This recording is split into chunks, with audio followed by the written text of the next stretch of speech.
Small Grants Program. Also enabled us to launch a Sustainable Livelihoods Apprenticeship Program.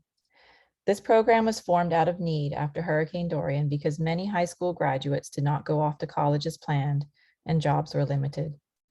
We developed paid apprenticeship opportunities in renewable energy, regenerative farming, and disaster response. 3 young Bahamians were trained during the restoration of our PV array. Future programs for ecotourism and research are in the pipeline. We have been working steadfastly to repair our campus and raise funds to build a new learning center, which is what we are calling our new and improved education center.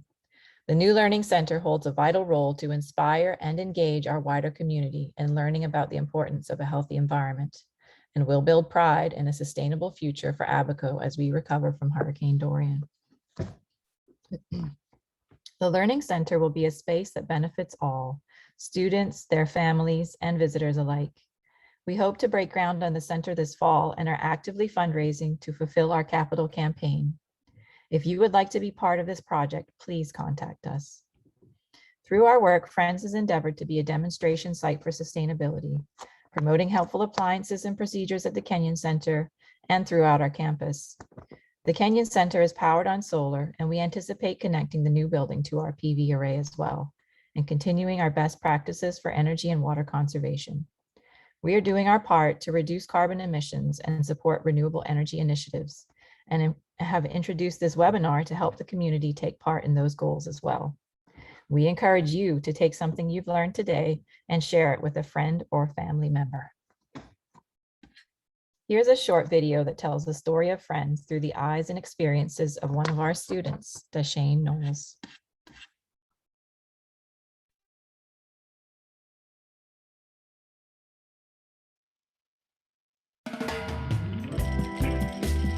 After the storm, I am living at the Frank Kenyon Center at Friends of the Environment. I'm really excited to be helping Friends as a mangrove farmer. I remember as a young boy, I would always be so excited to go with my pops every time that he went to visit Friends of the Environment. I'd always hop in the truck oh, I want to go, I want to see everybody there. They were all like superheroes to me. I remember doing Discovery Club. My favorite memories were going to Mermaid's Reef. I was so amazed to, finally put on a mask and a snorkel, feel like a fish, and get to see all the little fish and all the different coral that we learned about. And then I also started working for them. And I got to work with the kids and, kind of pass on my love for the environment. And it was so exciting just to see their little faces light up, just like mine used to. Maybe the week before Dorian happened, I had to return back to school. I remember being on the other side of what we call the not knowing, just trying to reach out to my family and friends and not getting through to them. I just felt like I was kind of helpless. I think I didn't hear from my parents maybe for another 3 days. So the first time I got in contact with them, they told me that they were staying at a shelter because the house was gone. The roof came off, the water started pouring in, and they were laying under the bed, trying to pull in clothes so that they could stay warm. And during the eye, they had to go to the shelter so that they could survive. Just knowing that, my house was gone, I felt like there was nothing that I could do. But at the same time, I was very happy just knowing that they were alive and well. We lost about 40% of our mangrove systems. They are nurseries for marine life, and they protect the shoreline, so when storms come, they can break up the waves.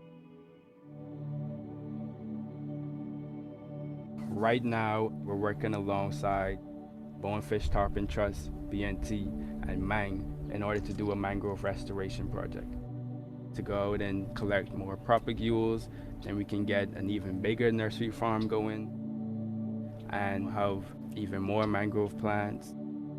I think it's very important that we try to restore our mangroves so that, if the next storm comes, we're actually, we're prepared and we have that first line defense.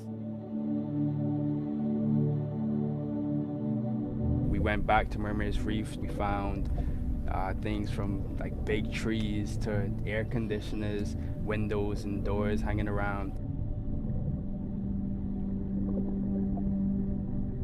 We did a bay cleanup while we were there. We did some marine debris removal. It looks a lot better. It's cleaner. The coral reefs are resilient, but I think that we do need more projects to try to clean it up some more. After Dorian, I definitely developed more of a drive to get back to my island. Right now I'm studying mechanical engineering and alternative energy production.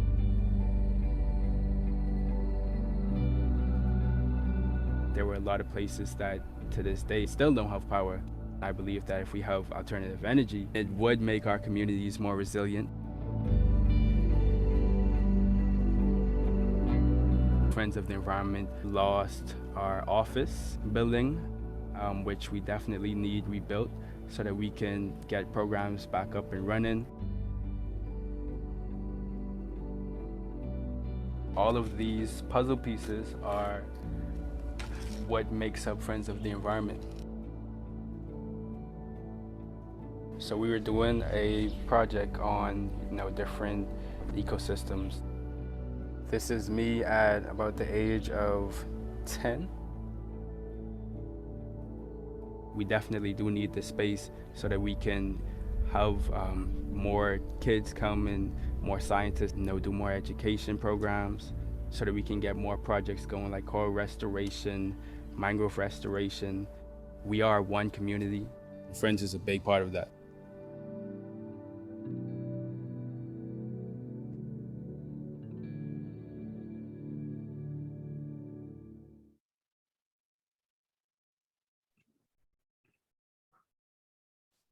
Awesome. I hope you guys enjoyed the video. Good afternoon, everyone. My name is Leanna Burrows, and I'm the outreach coordinator for Friends of the Environment. And I just want to take a moment to thank our sponsor, the United Nations Development Program, Global Environment Facility Small Grants Program. And we also want to take a moment to recognize our partners in planning this webinar, the Clinton Climate Initiative and Solar Energy International. Clinton Climate Initiative, also known as CCI, has become a valuable partner since we were introduced to them through the Clinton Global Initiative after Hurricane Dorian. They were on the ground in the early days, along with the Rocky Mountain Institute, investigating resilience of solar arrays and feasibility of solar microgrids to provide sustainable power in the islands. We are thankful to our partners at CCI who introduced us to Solar Energy International, and we're really excited about the information that is being shared today. So I'm going to pass it over to Leon from CCI so he can give you guys a little more input about them. Thank you, Liana, and good afternoon, everyone, and welcome to today's webinar. My name is Leon D'Souza, and I'm a project manager with the Clinton Climate Initiative, Clinton Foundation. To give you some background, through the work of CCI, the Clinton Foundation has taken a comprehensive approach to confront climate change and support impacted communities. The work includes the creation of the Islands Energy Program, which supports island nations in transitioning from dependence on fossil fuels to sustainable renewable energy sources like solar. CCI partners with 15 countries across the Caribbean and Indian Ocean, bringing together critical stakeholders from across the public and private sectors and NGOs like Friends of the Environment to enable the transition to a low carbon, more resilient economies and society. Through our work, we provide a range of technical assistance to islands, which includes long-term energy planning, project support, including procurement and development, and capacity strengthening through training and workshops. We are so happy to be a part of this solar PV webinar, and we do hope that the information shared today would give you a better understanding of solar technology. I thank you, and I now pass it over to Ellen Wood. Excellent. Thank you, Leon, and thank you, Friends of the Environment. I'll share my screen with you all so you can see this presentation we're going to go through today.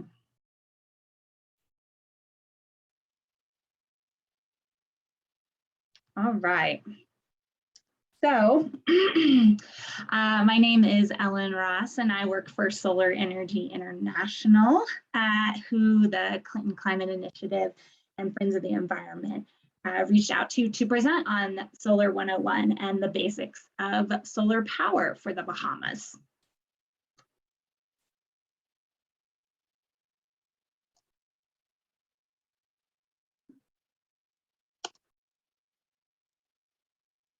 So a little bit of logistics before we get started. As you all might have noticed by now, this is being recorded. You are not being seen or heard as videos are off. You can participate in the chat box if you would like to have any informal discussions with folks. I would ask you to direct your questions and answers or questions into the Q&A function, and Leanna will help to answer those as we go along. You also have a raise hand function that Leanna can see if you need assistance with any technical help. And then yes, I would just reiterate that once again, we cannot see or hear you. At the end, when we do an overall Q&A session, we can turn on your microphones if you'd like to speak briefly. And then the video will be able to be accessed through your registration link again, as well as Friends of the Environment will be sharing that out to you all. So at SEI, we envision a world powered by renewable energy. We are dedicated to training the global workforce. To date, we've trained over 82,000 people in renewable energy. And our trainees actually make up about 10% of the global solar workforce. SEI is headquartered in Paonia, Colorado, where we have a hands-on training lab. And then we also have partnership training labs in Costa Rica for our Latin America program and in Oman, Jordan for our Middle East and North Africa programs. We do deliver hands-on, in-person, and online trainings around the world. And that's in over 145 countries where we have alumni at this point. If you'd like to find out more about our organization's programs or the trainings we offer, I encourage you to go to our website, www.solarenergy.org, listed in the top bar there. Or you can give us a phone call at 1-970-527-7657. Okay, let's get started. The purpose of this webinar is to help you understand how solar PV works and how to understand and offset some of your home energy consumption. And lastly, how solar can help with your power reliability. Some of those topics we're going to go over are why going solar is a benefit to you and your household, some Solar 101 vocabulary and different types of PV systems that might be helpful for you, the concept of power versus energy, and that'll really help when we talk more about your home energy usage and reading your utility bill and understanding your particular rate structure. And then we'll also talk about different ways to use solar and some energy efficiency information at the end. Okay, now Leanna is going to help us with our first poll of the day. It'll pop up on your screen and you'll have a few different options to choose from, as well as an other. If you'd like to put your other response in the chat box, then you can go ahead and do that as well. What are the largest obstacles to installing solar for you, or if we have any solar contractors on the webinar, for your customers?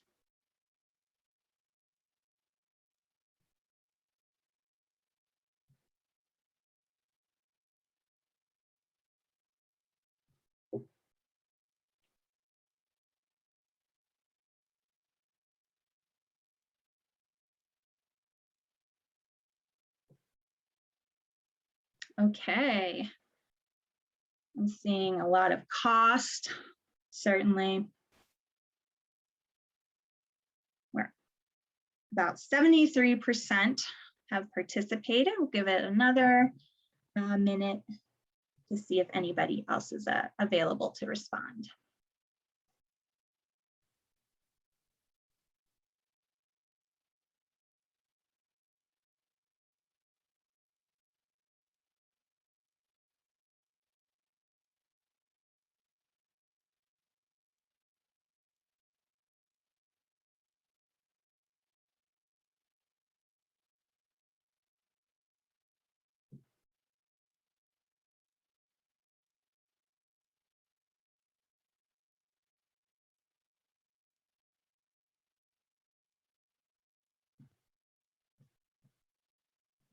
Okay, I think we're holding steady at a 73% participation.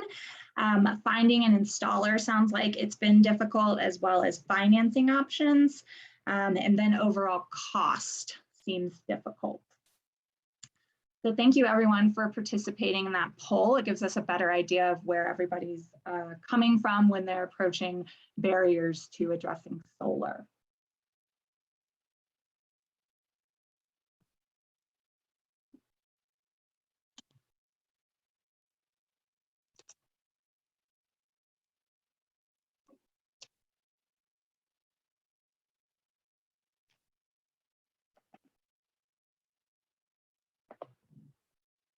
Okay.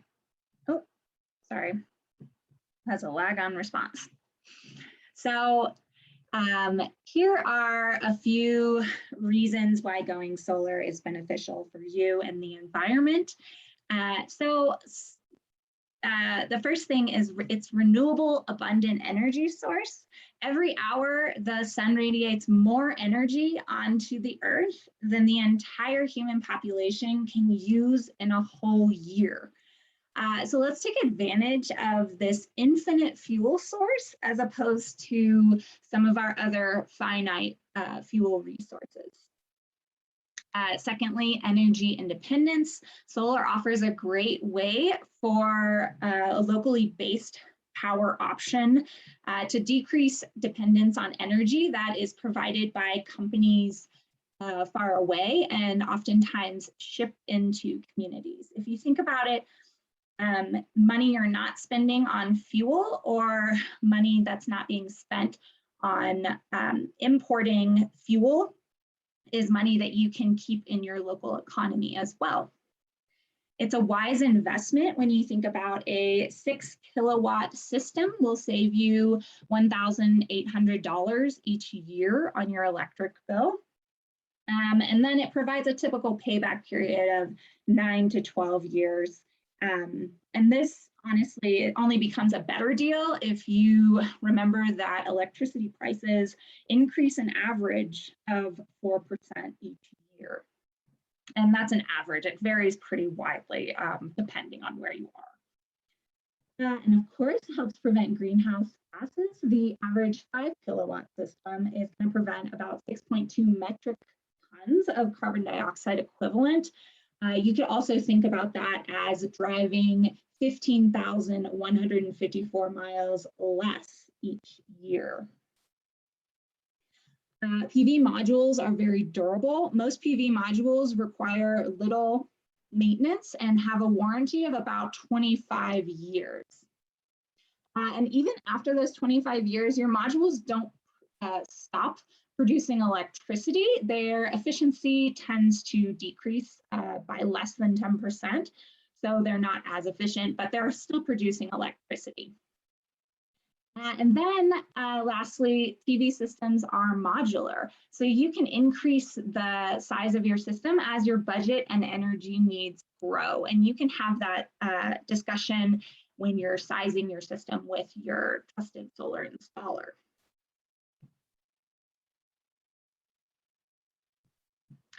So this is an example of a 6 kilowatt system's return on investment.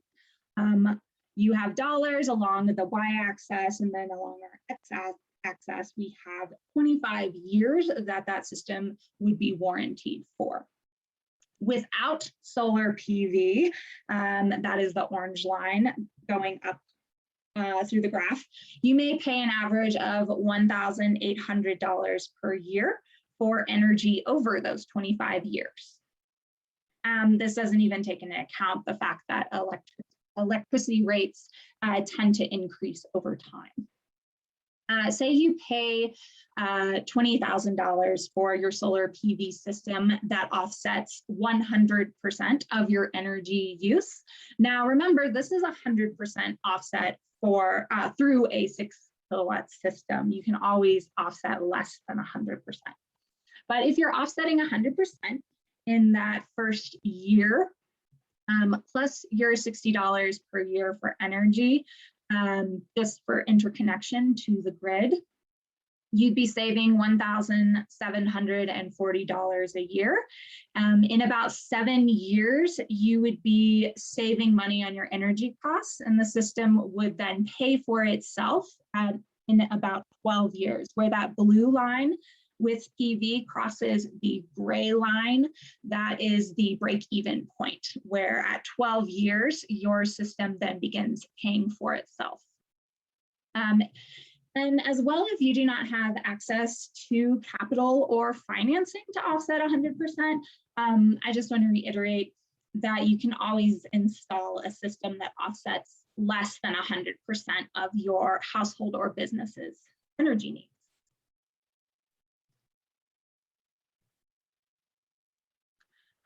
So let's discuss a little bit of the vocabulary we'll be talking about today, or we'll be using, just so we're all on the same page with what some of these terms mean.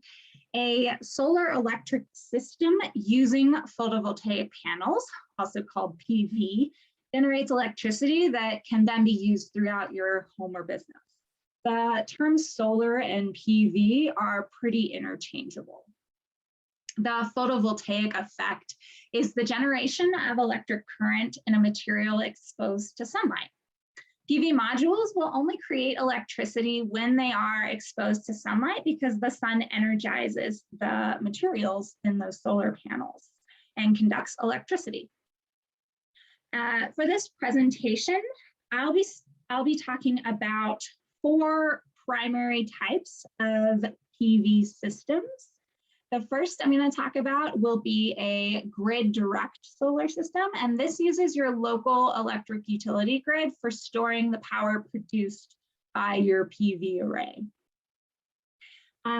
There's the second option of an off-grid system, not tied to the grid at all, but stores power in a battery backup system. Those are the 2 basic systems, and then a multi-mode system are grid-tied PV arrays that also have battery backup. So multi-mode systems you could also think about as a little bit of a hybrid of the first 2, because you are tied to the grid, but in the case of a grid outage, you then have battery backup for your PV array. And lastly, I'm going to talk very briefly about net metered systems, and a net metered system tracks what you consume and then subtracts what you produced, and you are charged for the net energy use. And net metering is based on your utility.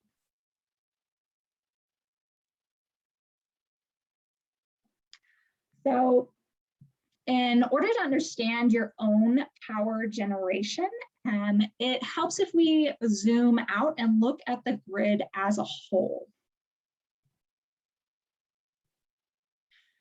So we're going to zoom way out and look at a model of the electric power grid.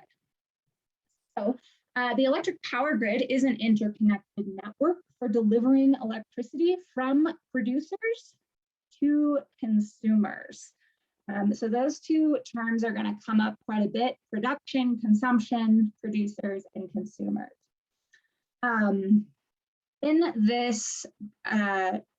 In this diagram, we have some more traditional power production sources. You have a power plant over here. It could be coal or natural gas power plant. And then you have some renewable sources of large-scale power generation. You have a hydroelectric dam, and then a wind farm further down here at the bottom. So typically how the grid works is power is generated at a large central facility. It typically travels long distances through a network of high voltage transmission lines. If you ever have stood under transmission lines and you hear them buzzing, that is the very high voltage being transmitted along these lines. And then it goes to a substation where that high voltage is stepped down to a lower voltage, so it can be carried along these transmission distribution lines to homes, businesses, and industrial uses. So here at the other end of those distribution lines, you have residential customers, and you even see this residential customer has some solar PV on their roof. The same with this commercial customer over here. And this is what is called distributed generation. That means electricity is generated at or near the end user. So if we zoom in to that house, we can see just a brief model of the solar PV layout at a home. So you have the sun shining on the PV panels, creating electricity. It's going to travel down to a piece of equipment called an inverter. An inverter is going to convert that PV electricity into electricity that the household can then consume. There's a monitoring system, usually located right by the inverter, that can tell you monthly and annual trends of production and consumption at the home or business. And then you also have a utility meter in this model that's connected to the grid. And as I mentioned briefly before, the meter is going to be able to read your production from your PV array and the consumption of the household.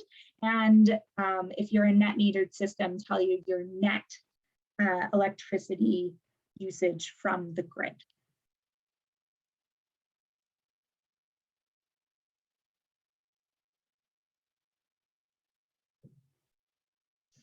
Okay, so firstly, we're going to talk about the most common PV array layout, and this is a grid direct system, and we'll go over this schematic together. It's important to remember that as this is a grid direct system, it does require the utility grid to function. If you have no grid, then you have no power with a grid direct system. So what happens is the sun is going to shine on the PV array, creating that photovoltaic effect, generating electricity, which goes into this inverter, which creates a type of electricity that your household can then consume. That electricity travels into your AC service panel, or point of interconnection is what POI means. And those, the electricity that will then go out to all the different loads of your household. Your lighting, your washing machine, your air conditioning, your water pump, all of those loads are connected to your service panel. This probably looks familiar if you've ever gone to your breaker box and tried to reset your breakers. That's what your AC service panel is similar to. And also I'd like to clarify, when it says AC on these slides, that refers to alternating current. Alternating current is the type of electricity that homes and businesses consume. It is not referring in this instance to air conditioning. So this system, when the sun is shining, is anything that your household is not is not consuming will then be pushed back out onto the utility grid, such as this. It goes through the meter back onto the grid. Now, whenever your PV array is not producing enough electricity for all of your household needs, or if it's nighttime, the utility grid is going to provide electricity back into the building through that meter.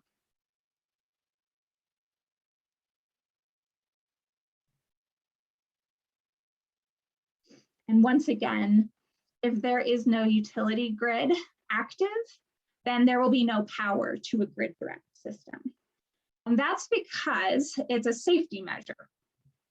Even if it's daylight and the sun is generating electricity through your PV array, you don't want to be able to push that electricity back onto the grid when there are linemen and women working on those lines to restore power to your neighborhood. So it's a safety measure. Your system is designed to cut off electricity to your household when there's a grid failure. So that means that no grid, no power. These are just a few examples of grid connected PV systems. Some you might be familiar with. The residential system down here at the bottom, you can see the meter connected, and then you have an inverter and monitoring system, and then the conduit leading into the house.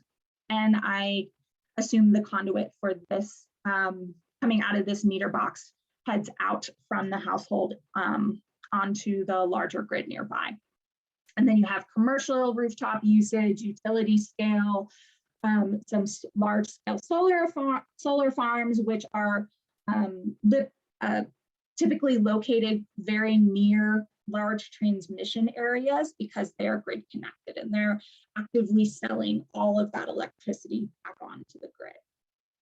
And then microgrids are actually just like smaller scale grid infrastructure. So instead of these 4 structures being connected to the larger grid, they're disconnected from the larger utility grid, and they have a microgrid system where they're just kind of one little tiny grid in themselves.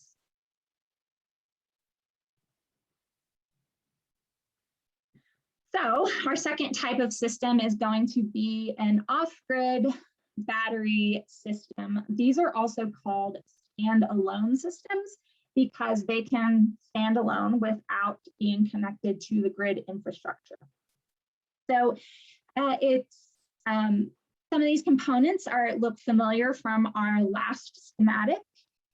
Something that's new is going to be a charge controller. What the charge controller functions to do is it actually acts as a gatekeeper for the battery bank and helps maintain the health of your battery bank, as well as talking to the inverter. So similar to a grid tied, the off-grid system, when the sun is shining, the PV array will generate electricity. It goes through the gatekeeper charge controller, which serves the battery, and then over to the inverter, which converts electricity that the household can then use. And that's where it goes to this AC service panel to service the household. But obviously there are no grid interactions available for this schematic because it is an off-grid battery backup system.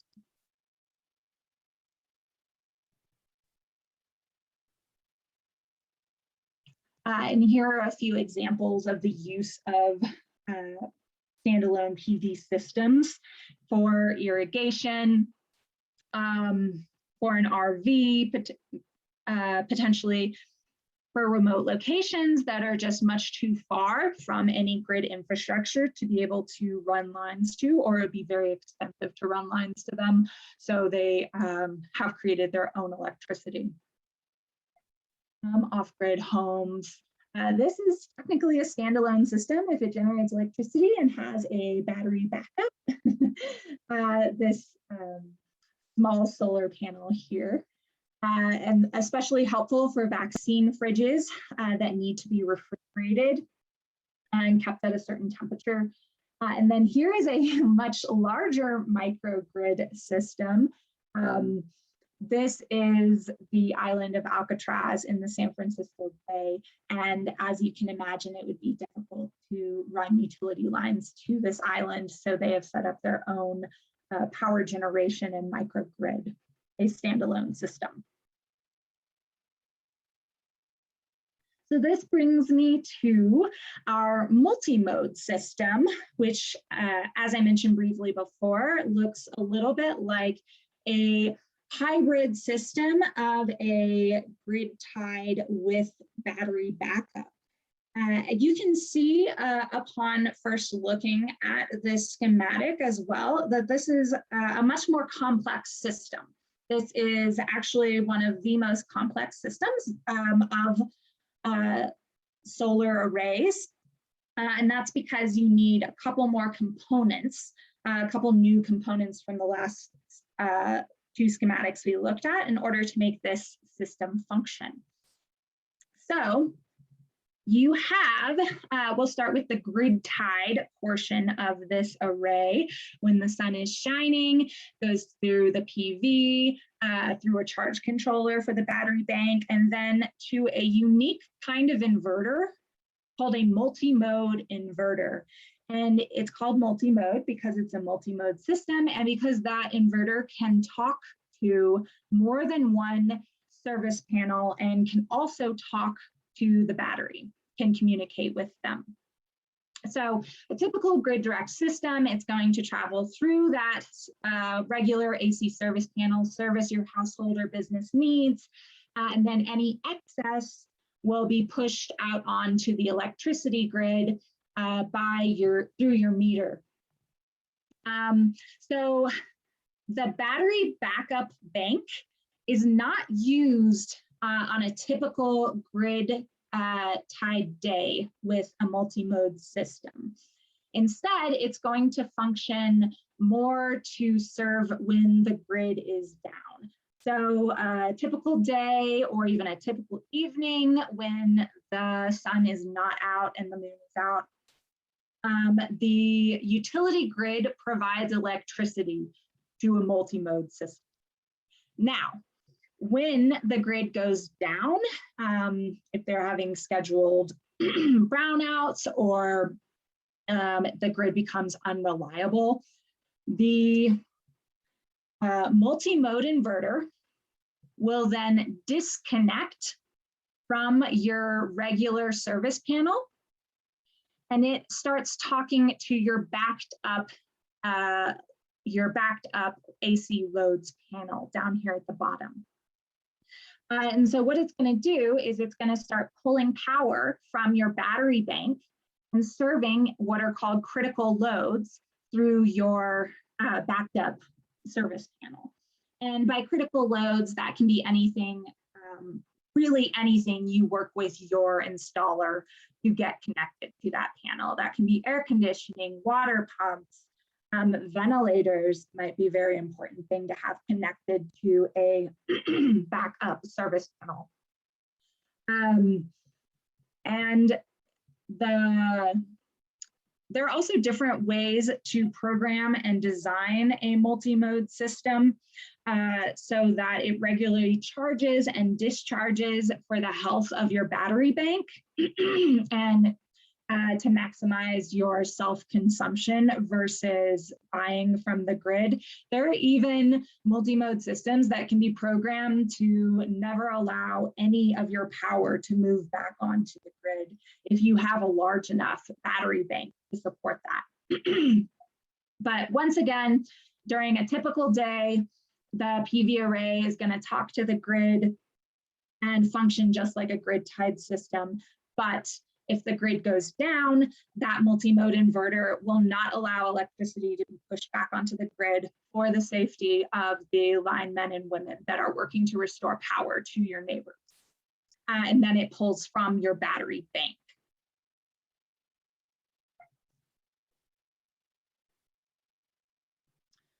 So a brief review of those three primary PV systems and some pros and cons. The grid-tied system is probably the least complicated of those three schematics we looked at. Therefore, it's the least expensive typically because it doesn't have batteries tied to it. But you know, a con is if there is no electric utility grid, then you're not going to be receiving power to your home or business. The off-grid battery system, or also known as a standalone system, can have power without the grid. However, more components mean that the system design is more complicated and can be more difficult to troubleshoot if anything goes wrong. It's also important to remember that batteries require maintenance. Batteries are not typically a set it and forget it piece of equipment. And depending on the type of battery you have, it is going to require space and your time and maintenance. The multi-mode system, the one we just talked about, that hybrid of grid tied with battery backup for emergencies to your backup loads, does function without the power grid. And it can also be useful for smaller systems if you wanted to think about not offsetting 100% of your energy usage, but maybe downsizing to a 50% of your needs or 25% of your needs, and thinking about investing in batteries. Then you could have that battery backup quality and reliability for a smaller sized system. Once again, more components means it's more expensive, and it is once again the most complicated type of PV array. And that brings us to our second poll. If Leanna would be so kind as to launch that for you all.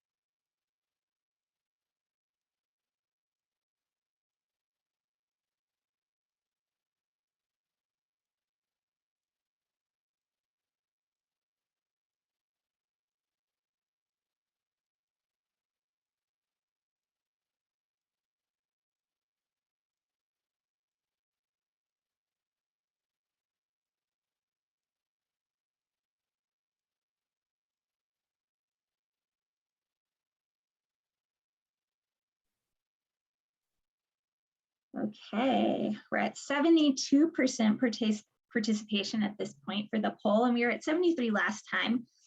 All right, we're at 77. So it looks like a lot of you are interested in the off-grid battery backup standalone system. A few of you are, 4 of you are interested in the multi-mode hybrid system, and then a few of you are also interested in grid tied. Excellent. So thank you all for sharing some of that information. It gives us a better idea, once again, of what you're looking for and how solar contractors can help service you better. Thank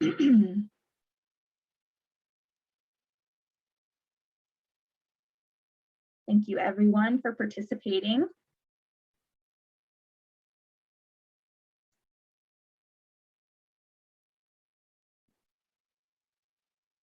All right, now we're going to move on to talking a little bit about the concept of power versus the concept of energy. And this will become more relevant as we start to talk about your household energy consumption or your household energy demand and how that relates to your utility bill.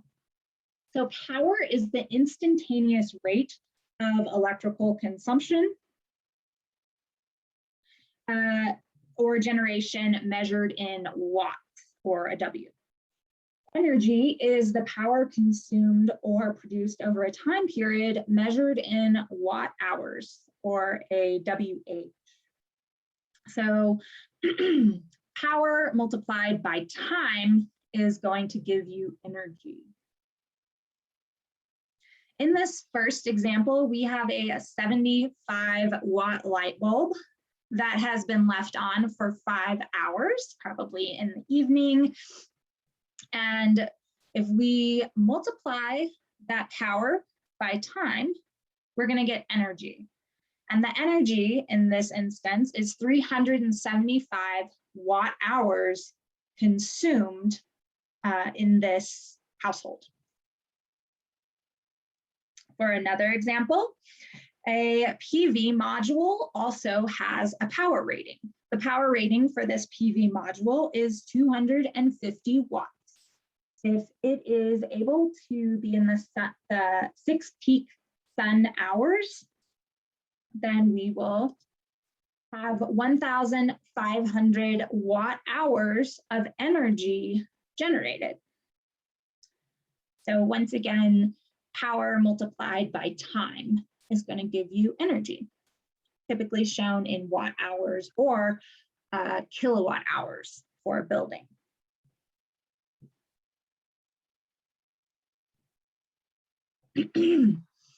So now we can use that basic information of power and energy on a graph. And if we look at this graph, power is your y-axis, and then time is going to be your x-axis, and your energy demand and your PV production, the overall energy aspect is going to be shown on this graph. So let's start with the blue. The blue is going to be showing a typical household's energy demand, with the peak demands being in the morning and in the evening. So you can see the peak demand for the morning, and then it goes through a slump during the middle of the day when people may be at home or not at home, sorry, at work or at school, right? And they're not using the lighting and the air conditioning. And then it goes to the next peak demand in the evening. So that is demand or consumption of the household. Now we can talk about the PV production for this household, this yellow portion, right? And your PV production is going to peak in the middle of the day when the sun is high, going to generate the most electricity. And then we have a green section here at the bottom, like a light green, but it's the green section where the PV production overlaps with the household demand. And so that all of this green section is the energy that is offset by your solar array. And then you can see everything above this green line is going to be the surplus energy that's produced by this PV array. And if this were a grid direct system, all of this yellow not being used during the day is going to be pushed back onto the utility grid.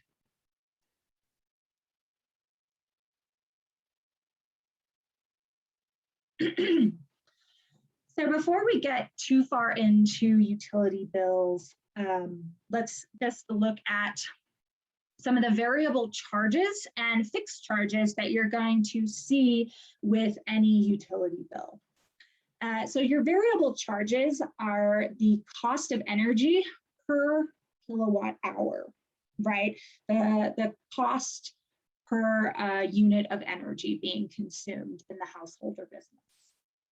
And then that is based on a rate plan. There are flat rate plans where the cost per kilowatt hour is the same no matter what. There are tiered rate plans where, so for Bahamas Power and Light, it's 0 to 200 kilowatt hours is a certain price, and then like 201 kilowatt hours to 800 kilowatt hours is a second price, and they tend to go up from there. So that is an example of a tiered rate plan. There are seasonal rate plans where the price per kilowatt hour will change from winter to summer. And there are also time of use plans that are becoming very popular, where the cost per kilowatt hour is different depending on the time of day. So in the evening, when everybody gets home and there are what could be considered peak demand over here, this peak demand in the evening, then typically those time of use charges are a little bit higher at that time. And then another variable charge is going to be your transmission costs. So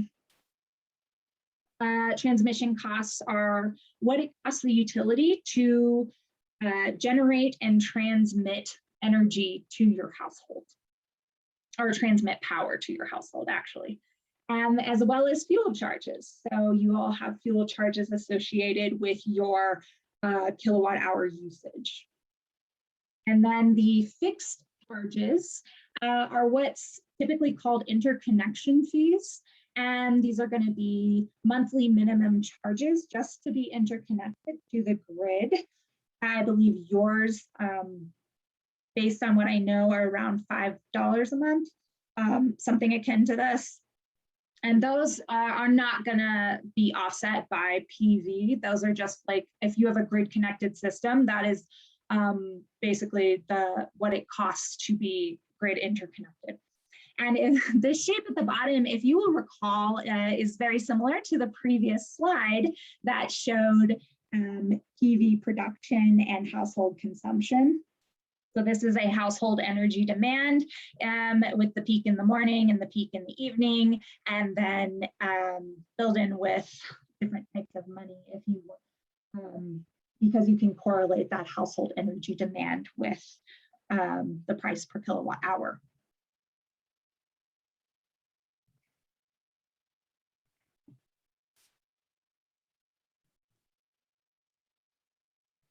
So we have an example utility bill pictured here. This might be similar to one you've had in your household before. And what we can see on this utility bill is the usage, the monthly usage for November in 2018. So they consumed 200 kilowatt hours in the first tier of their rate usage, and that's when they were charged this much per kilowatt hour.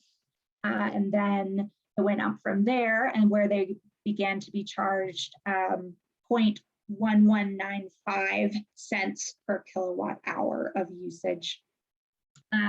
So they had a total of 310 kilowatt hours that they used in the month of November in 2018.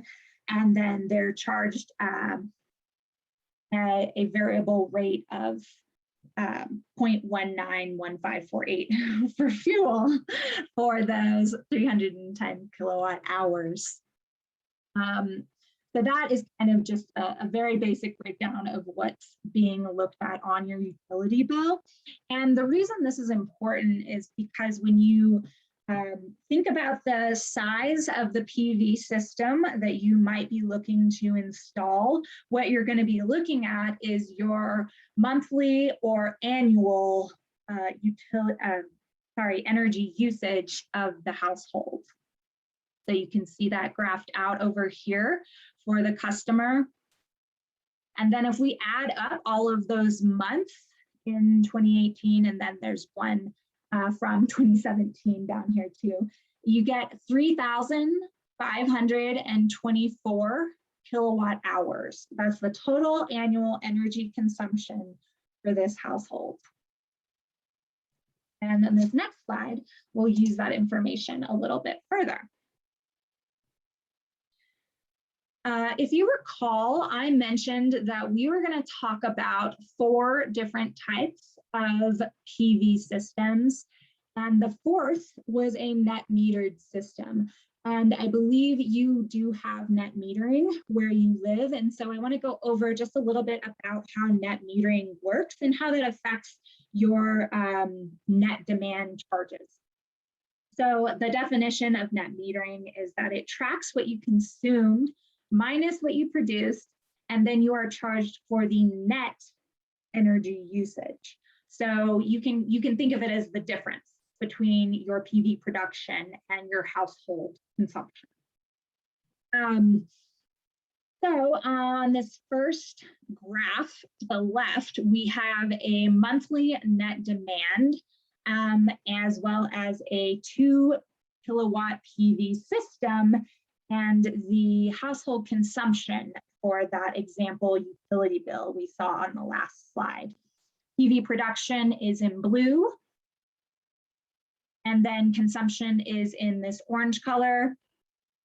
And then the net demand, the difference, is in green.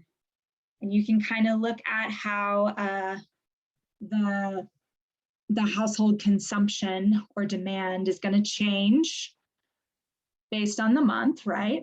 You can see it gets into those late summer months. It gets very hot, and they're using a lot of probably a lot of the air conditioning is driving up their energy demand. But also that is when their PV array is going to be producing quite a bit, right? When the days are longest. All right. And then over here, we can see the difference in a bar graph of the annual. So the left is monthly, and then we see the annual net demand of that 2 kilowatt PV system. And that 2 kilowatt PV system actually is able to offset about 91% of the annual energy demand of the household. And what's left over, the difference, is about 312 kilowatt hours that they would be buying from the local utility grid or the local utility. So this would be an example of a system that could offset very nearly 100% of the household demand. However, if they wanted to talk with their local solar contractor about offsetting 50% of their electricity consumption, that can be done, and then that'd be a system closer to something that creates 1,700 kilowatt hours per year, right? It would drop down the PV production, and they would be paying more in net demand to the utility, but it depends on what is useful for this particular customer.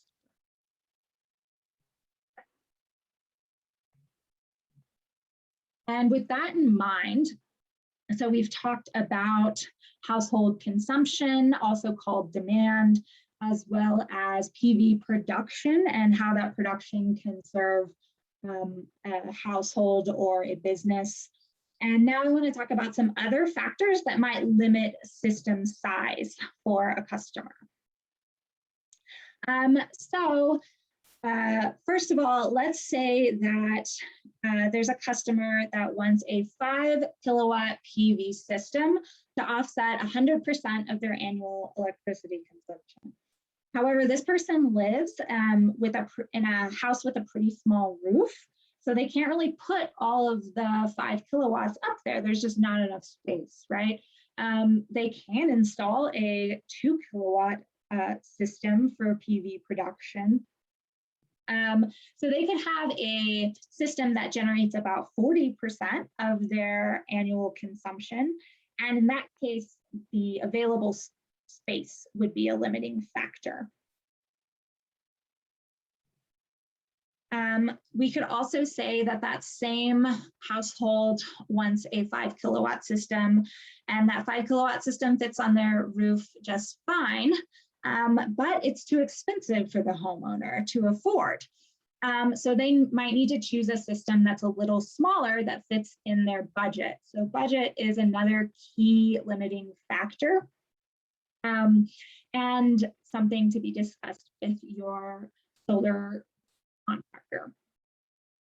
And then we could even have the example of a homeowner that doesn't consume very much electricity. They have a great sized roof that gets great exposure, and they have enough money to afford the system. But in that case, their annual electrical consumption is going to be their limiting factor. They just don't need that much electricity. There may be additional limits on system size imposed by your utility.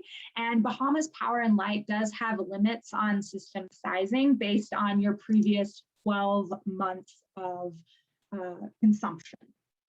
So they're going to look at that, and based on that, they have a metric by which they're going to limit your system size. Also, your authority having jurisdiction, that's what the AHJ stands for, can impose limits on system sizes.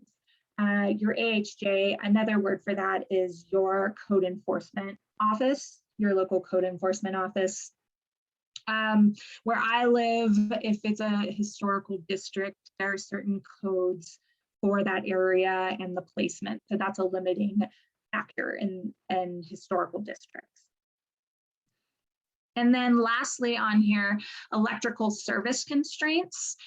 You might need to upgrade your service panel or bring some of your electrical systems up to code before having a system installed. So those are just some of the limiting factors.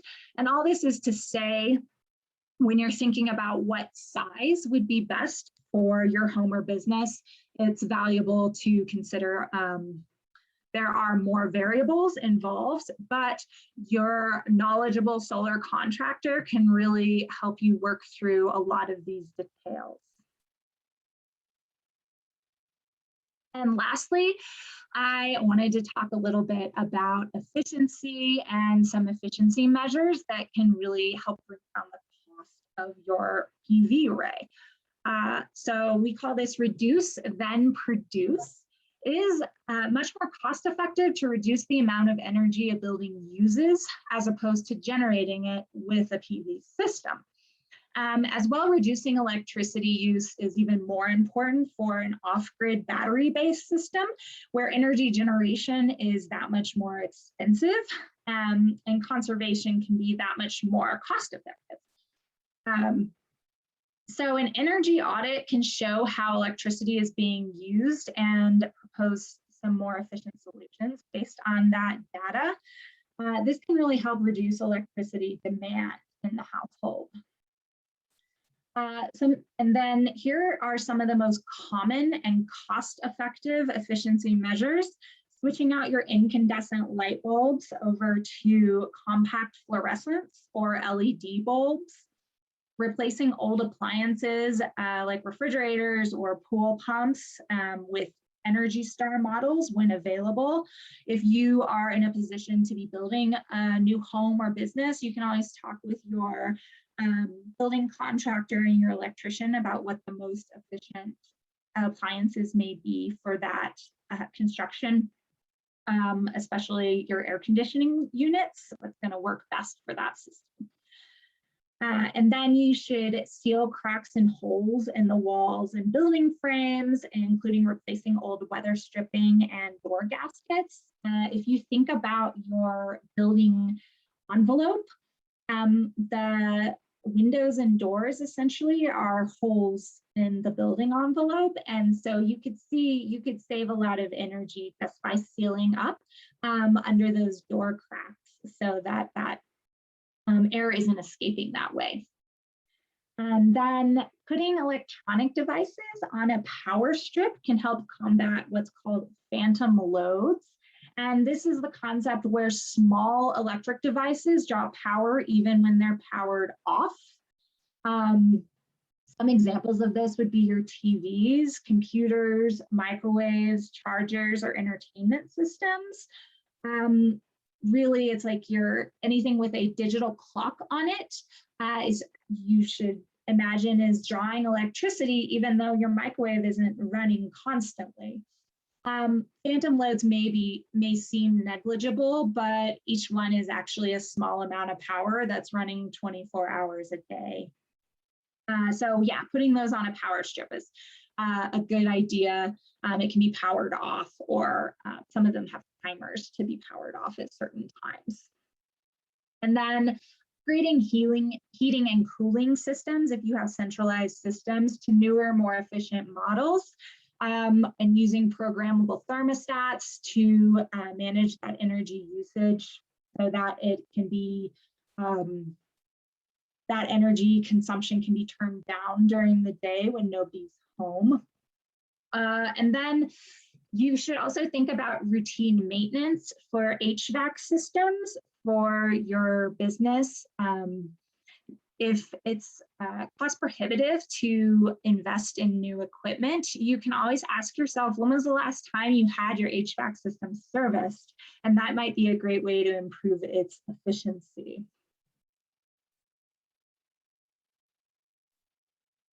And lastly, I just wanted to plug a free online course from SEI. It's a renewable energy workshop called RE100. We offer it in English and Spanish online. Topics that it goes over are why renewable energy is helpful, energy conservation and efficiency. Once again, more basics on electricity, solar thermal, solar electricity, even wind power and hydropower to a little bit. So I encourage you to travel to our website, www.solarenergy.org, and check that out if you just want to increase your education on renewable energy and solar. Some additional resources are listed here. The long history of solar PV. If you're curious, from Solar Power World online magazine, there's a glossary of industry terms. If you have heard some more terms here that you're not sure of, you can find those in the glossary, or if you just want to improve your solar knowledge.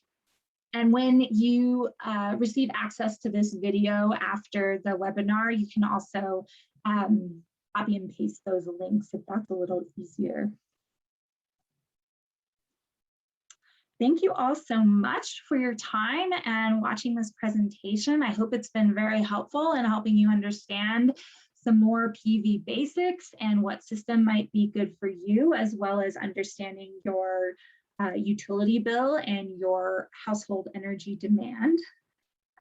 This is our website, www.solarenergy.org. Our phone number you can call is 1-970-527-7657.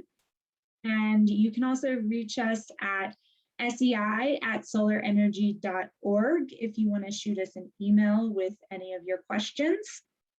And then my email is ellen@solarenergy.org. It's not up here, but it's ELLEN@solarenergy.org. Excellent. And with that, I'm going to stop sharing my screen and we will field some questions.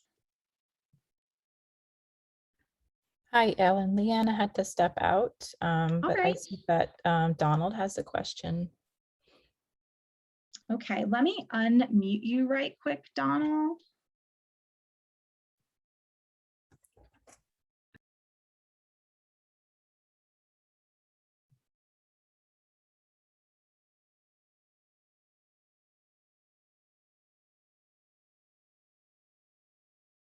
All right, Donald, you should have the power to unmute yourself now if you'd like to ask a question.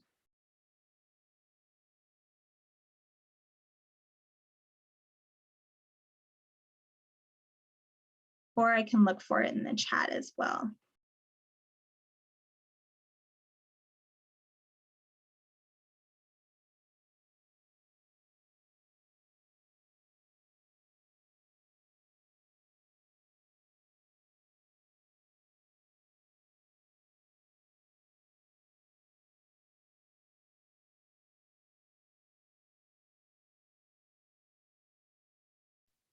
Oh, looks like Donald had to go. We are a little bit over time. So I unmuted you all if you'd like to either chat or put your questions in the Q&A or speak directly. I believe Mallory Raphael asked, did SEI partner with CEI in the Island School of Eleuthera? Am I pronouncing that correctly? For solar installation? And if so, was it a multi-mode system or what type of system? So SEI was not part of that partnership. Is anybody else, Olivia, are you familiar with the Island School of Eleuthera?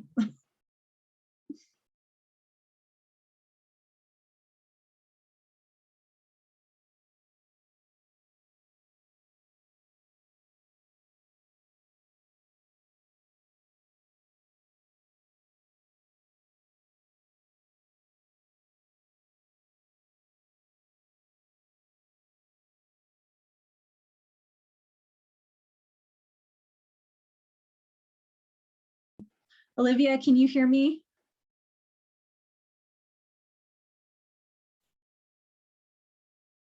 Okay, so Mallory, I can say that SEI is was not a part of that relationship. So I can't tell you if it was a multi-mode system or what type of system it was. And Nancy is asking, what is the average life of a battery for an off-grid system? And it depends on the type of battery. Lead acid batteries have a lifespan of about 7 to 10 years, depending on maintenance. That lithium ion batteries have a similar lifespan, more dependably, probably closer to 10 years than lead acid batteries. And then there's another type of battery comparable in price to the lithium ion that lasts about 20 years. I'm sorry, I'm blanking on the type right now, but it lasts closer to 20 years, but it is much more expensive. So the trade-off is, you're either going to have to replace them in 7 to 10 years, or you can pay for more of a set it and forget it for the next 20 years, but you're going to pay a premium for that convenience. And it also depends on battery maintenance. If you are making sure that your lead acid battery is well charged and discharged throughout its lifetime, then it's going to last longer and be closer to a lifespan of 10 years. Whereas if it is continually discharged down to about 20% of its capacity, then it's going to be a lifespan closer to the lower end of 7 years.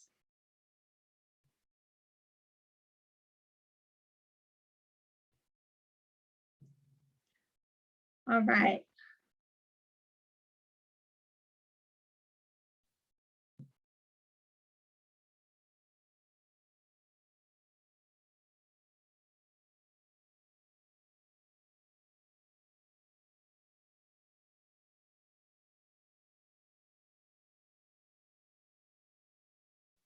Sha, we can't hear you if you have a question.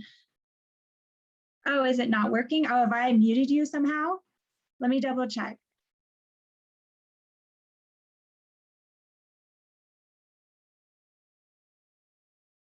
Sorry, I saw you.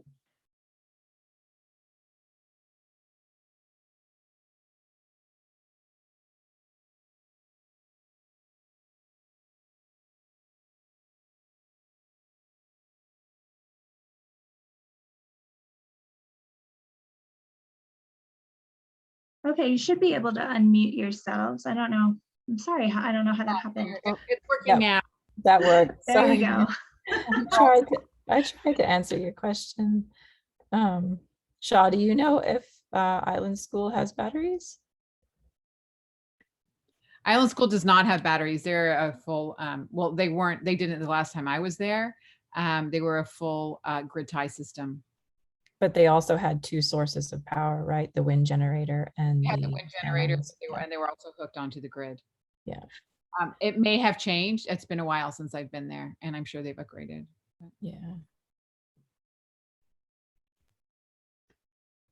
I also want to say if anybody has further questions about solar in general, or hooking up to BPL with solar, or the utilities regulation here in the Bahamas that we might not be able to answer today, feel free to enter them in the chat, or you can email one of us and we'll work to get those answered for you later and send the answers back to everyone who registered.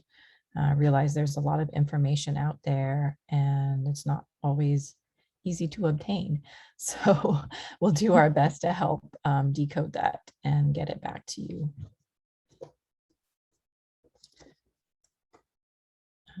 Let's see. Okay, Pete. Yeah, we'll definitely get you some information later. Okay. I guess while we have you guys all on here, Ellen, can I share my screen?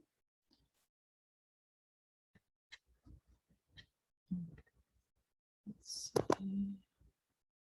You should have sharing capability. Let me know if you don't. Okay. Share. Okay. Excuse me, guys. I'm a little new at this here. Okay, so just a thank you to everybody who was involved in making this webinar possible today. And I also wanted to do a shout out for Engineered Electric Service, who has been our solar provider here in Abaco. They've also done a number of other residential and commercial projects around the islands. This is their website and phone contact. And if you don't want to write it down now, you can always contact us later for the information. I also reached out to some other solar companies and received an ad from Grand Bahama Engineering, Procurement and Construction. And this is their background. They do solar design and install, commissioning, energy audits, and whatnot. And you can contact them through Derek King down at the bottom left there. We also have some information for a few other companies that did not provide formal ads for the webinar. So I'd be happy to share those details with you if you'd like. And if no one else has any further questions, I'm going to go on to prizes. We have a solar generator that comes with its own lighting. So it'd be great for camping or any of those random power outages that we seem to have. You can charge devices on it and also power the lighting if you wish. We have 2 of those on offer, and we also have 2 150-watt portable generators.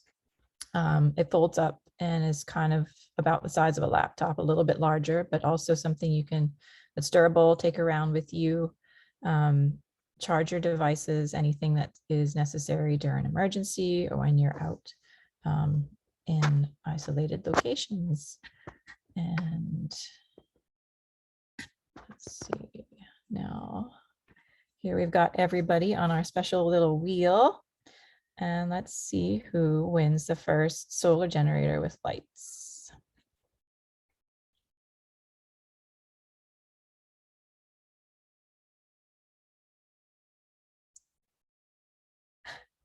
Congratulations, Laura. All right, you'll be able to pick your prize up at the Kenyon Center, and I'll be in touch with you later just to make sure.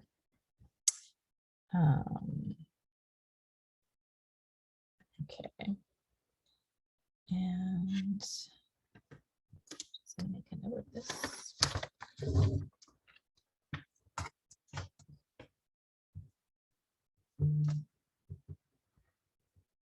And Duran, you win the second solar generator with lights.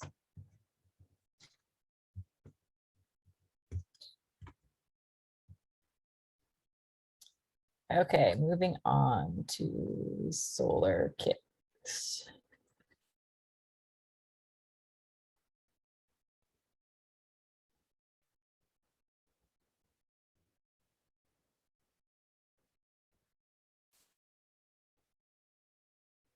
Congratulations, Nancy.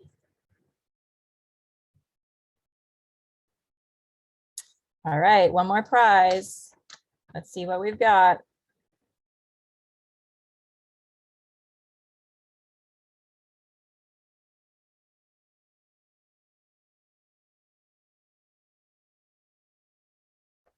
Duran, you're a second winner. If you choose, we can offer the prize to somebody else, or you're welcome to keep both. And come back to the chat. Let's see how we're going. As a reminder, the prizes will be available at the Kenyon Center in Marsh Harbor. And I'll be in touch with everybody who won, so we can make sure we connect, because we're not there all the time. We're still doing unofficial office hours there. Thank you so much to everyone who attended and stayed on until the end. And thank you, Ellen, for your presentation, and as well to Leon from Clinton Climate Initiative for supporting us today. Yeah, thank you everyone for joining, and thank you Friends of the Environment for inviting SEI to do this. This was really fun. All right, and this video recording, minus a couple minutes at the beginning, will be available through your registration link that you used to get into this meeting today. So what happens is you click that registration link, and then it asks you to register again to access the video. So unfortunately, you do have to do another registration form, but then you can access this video whenever. And Olivia, I'll also share it with you tomorrow, so you all can post it on YouTube or your website. Yes, we'll have it in our newsletter and on our social media. A couple other ways for you to easily access it. Excellent. Well, thank you, everyone. Have a good rest of your day. Thank you. Thank you. Bye-bye. Bye.